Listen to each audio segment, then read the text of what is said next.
नमस्कार दोस्तों, आपका आपके चैनल जीके वासन शर्मा पर आपका स्वागत है।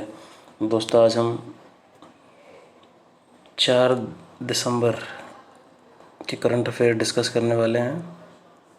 जो भी घटनाएं 4 दिसंबर को घटित हुई हैं, आज फ़िलहाल में जो भी चल रहा है अपने, उन सब चीज़ों को हम देखने वाले हैं। दोस्तों, पहला क्वेश्चन देखिए आप, सबसे मोस्ट इम्पोर्टेंट है। निज़ामुद्दीन पुनरुद्धार परियोजना दिल्ली में, पहली बात, दिल्ली में जो अपने निज़ामुद्दीन बस्ती समुदाय के शहरी पुनरुद्धार पर भारत की परियोजनाएं, उनको 2 श्रेणियों में, एक तो उत्कृष्टता पुरस्कार और सतत विकास के लिए विशेष मान्यता पुरस्कार के अंतर्गत सांस्कृतिक विरासत संरक्षण 2021 के लिए यूनेस्को ने एशिया प्रशांत पुरस्कार जीता है। तो एग्ज़ाम में क्या सवाल पूछेगा? हाल ही में यूनेस्को के द्वारा एशिया प्रशांत पुरस्कार सांस्कृतिक विरासत संरक्षण 2021 किसे प्रदान किया गया? तो निज़ामुद्दीन पुनरुद्धार योजना को। याद रखना, 2 श्रेणियों में दिया गया है। एक तो दिया गया है उत्कृष्टता पुरस्कार, एक सतत विकास के लिए, 2 चीज़ के लिए दिया गया है। तो क्या चीज़ बात याद रखनी है कि यूनेस्को ने एशिया प्रशांत पुरस्कार सांस्कृतिक विरासत संरक्षण 2021 के लिए किसे दिया गया? तो निज़ामुद्दीन पुनरुद्धार योजना को। कितनी श्रेणियों में? 2 श्रेणियों में, उत्कृष्टता पुरस्कार, सतत विकास के लिए दिया गया है। तब हम आगे देखते हैं इसमें ही, जो सांस्कृतिक विरासत संरक्षण 2021 के लिए यूनेस्को ने एशिया प्रशांत पुरस्कार विजेता कौन कौन है? तो इसके लिए यूनेस्को ने 6 देश, बांग्लादेश, चीन, भारत, जापान, मलेशिया, थाईलैंड की 9 परियोजनाओं को सम्मानित किया है। तो भारत में तो देखेंगे हम, हमारी जो निज़ामुद्दीन पुनरुद्धार योजना है दिल्ली में, उसको दिया है। बाकी इसके साथ साथ में यूनेस्को ने ये जो पुरस्कार है 6 देशों को भी दिया है, जिसके अंदर 6 देशों के अंदर भारत भी शामिल है। इसमें पहला है हमारा बांग्लादेश, चीन, भारत, जापान, मलेशिया, थाईलैंड, इनको भी दिया गया है। तो ये आप याद रख सकते हैं, बहुत इंपॉर्टेंट है एग्ज़ाम के लिए। सेकंड क्वेश्चन, महाराष्ट्र सरकार ने, जो हमारे बॉलीवुड अभिनेता हैं सलमान खान, इन सलमान खान को महाराष्ट्र के मुस्लिम बहुल क्षेत्रों में वैक्सीन की जो लोगों में एक झिझक होती है, झिझक से निपटने के लिए और लोगों में कोविड की जो खुराक है उसकी जागरूकता प्रदान करने के लिए राज्य के कोविड टीकाकरण राजदूत के रूप में नियुक्त किया गया है। तो अपने एग्जाम में पूछेगा, हाल ही में महाराष्ट्र मतलब किस सरकार ने सलमान खान को कोविड टीकाकरण राजदूत के रूप में नियुक्त किया गया है? तो महाराष्ट्र सरकार ने। यह आपको पता होना चाहिए, बहुत इंपॉर्टेंट है। नेक्स्ट क्वेश्चन, तीसरा नंबर का क्वेश्चन है। 27 जो नवंबर 2021 को भी भारत के स्क्वैश खिलाड़ी हैं सौरभ घोषाल ने मलेशिया के कोलंबपुर में आयोजित है अपनी जो पुरुष एकल में मलेशियाई ओपन स्क्वैश चैंपियनशिप जीती है। इन्होंने कोलंबिया के म्यूगल रॉड्रिगेज को हराया। ये भारत के पहले भारतीय हैं जिन्होंने ये ओपन स्क्वैश चैंपियनशिप जीती।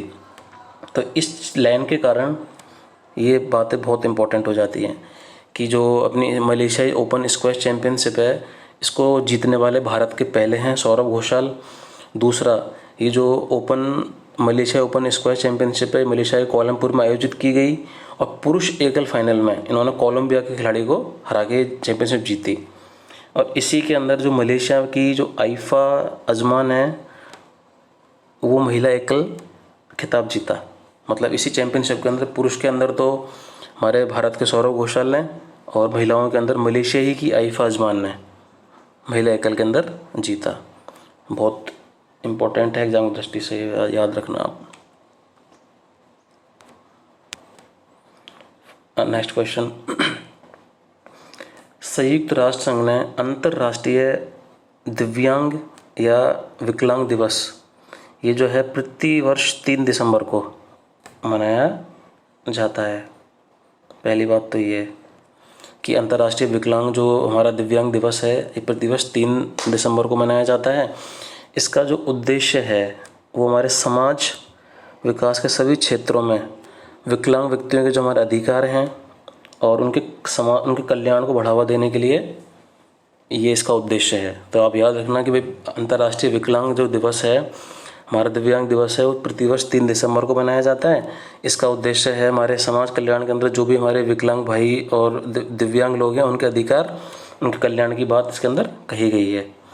और जो अंतर्राष्ट्रीय जो दिवस है हमारा, इसकी जो भी विषय था वो था कोविड काल में एक समावेशी, सुलभ, सतत संसार की और दिव्यांग व्यक्तियों का नेतृत्व और भागीदारी। इंग्लिश में बोले leadership and participation of person with disabilities toward an inclusive, accessible and sustainable post covid world.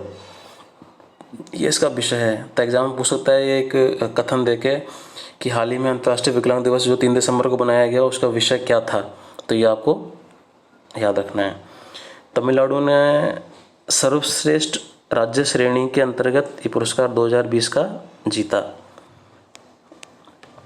ध्यान रखना कि जो अंतर्राष्ट्रीय विकलांग दिवस है इसकी राज्य श्रेणी के अंदर सर्वश्रेष्ठ राज्य जो तमिलनाडु ने ये पुरस्कार 2020 के लिए जीता था। नेक्स्ट क्वेश्चन, झारखंड के जो हमारे मुख्यमंत्री हैं हेमंत सोरेन, इन हेमंत सोरेन ने आवासीय जो इनका कार्यालय वहाँ से राज्य के जो वित्त विभाग के द्वारा एक हमर अपन बजट नाम से एक वेब पोर्टल और एक मोबाइल एप्लीकेशन लॉन्च करी है। इस पोर्टल को लॉन्च करने का कारण क्या है कि जो राज्य की आम जनता है उससे हम 2022-23 के बजट के लिए उनके जनता के सुझाव हैं वो हम ले सकते हैं। जनता के जो सुझाव हैं बजट के प्रति, जो भी उनकी मतलब विचार देना चाहते हैं, अपने जो भी उनकी क्वेश्चन क्वेरी हैं उन सबको वो बता सकते हैं। उसके लिए एक हमर अपन बजट नाम से एक वेब पोर्टल और एक मोबाइल एप्लीकेशन लॉन्च करी है। तो परीक्षा में पूछा जाएगा कि हमर अपन बजट जो वेब पोर्टल है, एप्लीकेशन किस राज्य ने लॉन्च करी, तो झारखंड ने। झारखंड के मुख्यमंत्री कौन है? हेमंत सोरेन। हमर अपन बजट जो है ये किसने बनाया? राज्य के वित्त विभाग के द्वारा तैयार किया गया एक पोर्टल है। अब हम झारखंड के बारे में देखते हैं। झारखंड के जो राज्यपाल हैं वो हैं रमेन बैस। और झारखंड के अंदर कुछ वन्यजीव अभ्यारण्य देखो, दलमा वन्यजीव अभ्यारण्य, लवलोंग वन्यजीव अभ्यारण्य और महुआ दनार वन्यजीव अभ्यारण्य। ये आपको याद रखना है, ये फैक्ट हैं एक, ये आपको यहाँ से क्लियर हो जाएंगे। आपको पता रहना चाहिए इनके बारे में कि हमारा अपन बजट का संबंध झारखंड से है। नेक्स्ट क्वेश्चन,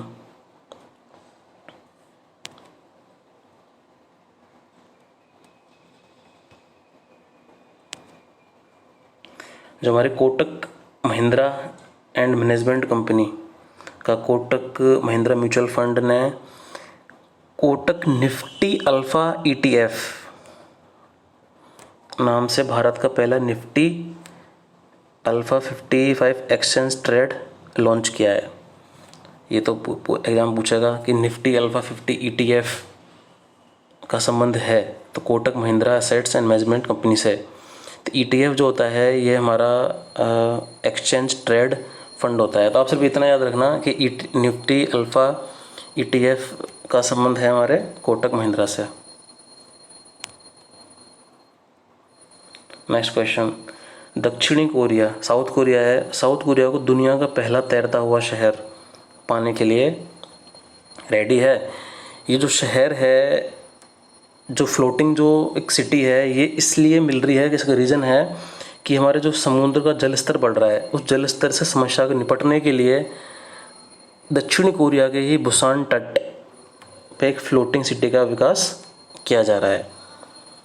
जो हमारे समुद्र की जो जल स्तर की प्रॉब्लम है उससे निपटने के लिए दक्षिण कोरिया के ही बुसान तट पे फ्लोटिंग सिटी बनाई जा रही है। ये ओशिनेक्स और संयुक्त राष्ट्र मानव निवास कार्यक्रम का एक संयुक्त प्रयास है जिसको 2025 तक ये लोग पूरा कर देंगे। तो याद रखना ये चीज़ भी कि दुनिया का जो दक्षिणी कोरिया का दुनिया का पहला तैरता हुआ शहर दक्षिणी कोरिया में, और ये बुसान तट पे 2025 तक इसको पूरा प्राप्त कर लेंगे। और ओशिनेक्स और संयुक्त राष्ट्र मानव विकास निवारण कार्यक्रम यूनिहैबिट का इनका संयुक्त एक प्रयास है।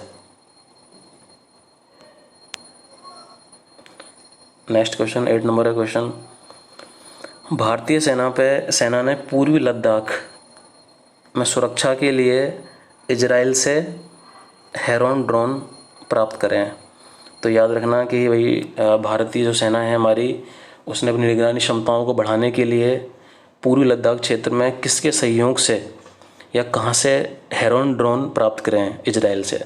तो हेरॉन ड्रोन का जो संबंध है वो है हमारे इजराइल से, इन्होंने बनाए हुए ही हैं। तो यही आप याद रखना।